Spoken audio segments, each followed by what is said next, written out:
Oh yeah, somebody was saying, I was watching the MythBuster Revealed episode from season 3, and in the behind-the-scenes interviews, it didn't quite seem like Jamie was enjoying doing the show. Was there ever a point in MythBusters where you thought there was a worry you or Jamie might leave the show? Well, yeah, there were some contract negotiations that got sticky here and there. There was definitely a little more reticence from Jamie in the early seasons than there was in the later. It was hard on, making the show was hard on Jamie in a way that it wasn't hard on me. And that phrase encompasses a whole lot of information. Yeah, there was a couple of moments. And so now your next question is, there were a couple of months. I was always ready to fulfill out my contracts. Not to say that Jamie wasn't going to fulfill out his contracts legally. But yeah, there were moments when Jamie was like, I don't know if this is for me, which is fair enough. Scotty Chapman did season 2 with us and left the show because Scotty wanted to do other stuff. Scotty had experienced what it was like to make a TV show and was like, yeah, that's not for me. I have so much respect for that. But there was a couple of seasons in which it was not entirely clear to me that Jamie was coming back. And in those cases, I did think to myself, who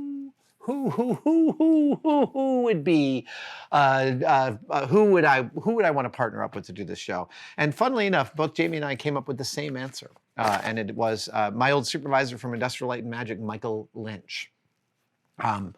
Like Jamie, Michael is one of God's own prototypes, a truly spectacularly weird human being, both Michael and Jamie.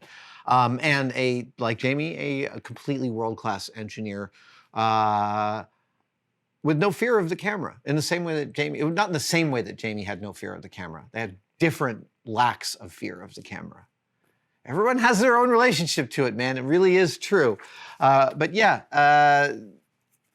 I thought Michael would be an excellent replacement. Not that I wanted one. I mean, like, the show worked, man. I had no desire to shift it up.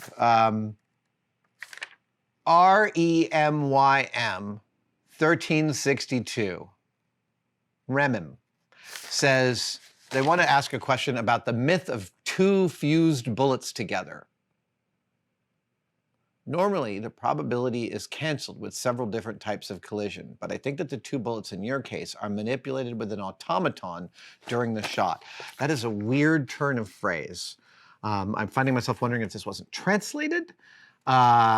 Here's what we did. So, on Civil War battlefields, several pairs of fused mini balls, M-I-N-E-T, mini balls, were found fused together. Over history, we have found, I think half a dozen have been found on Civil War battlefields. So we wanted to test, is that really a thing? We tried firing 2 muskets at each other, but the timing is anywhere from like 20 to 100 milliseconds, and you need like millisecond accuracy. So we kept on like not getting it. So we ended up holding a bullet gently in an orientation, and then we fired another bullet at it with more powder than it normally would have. We did not exceed the rating for the barrel, but we made it go much faster. So the idea was, if the normal bullet travels at 500 miles per hour, which means oh yeah, I'm gonna get into the weeds here because we did this whole story.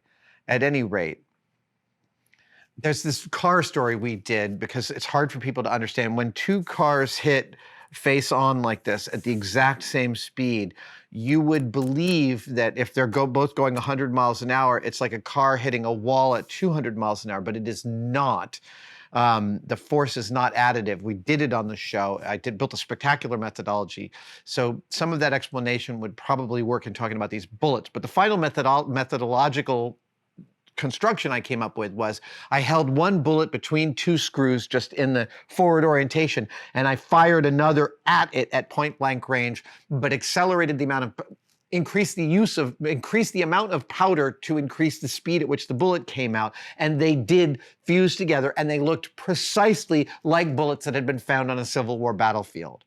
That is enough of an experimental protocol for me to say that the explanation for the fused bullets found on the battlefield is a plausible explanation that in the cascade of hundreds of thousands of bullets being fired from two sides, two of them met each other in midair and fell. I hope that answered your question. Yes, Lee Brunner says, about a year ago, I added a daily hot tea to my routine as a ritual mental oasis of sorts. Is it possible to have a good restful break in the middle of a noisy workshop? Yeah, I do it not infrequently. For me, it's usually around 2 in the afternoon. I will wander to a couch here in the cave and I will lie down on it and check my emails. Sometimes I don't.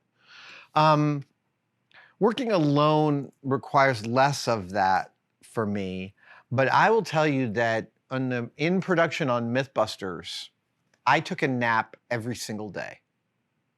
Every single day at lunchtime. I didn't eat lunch.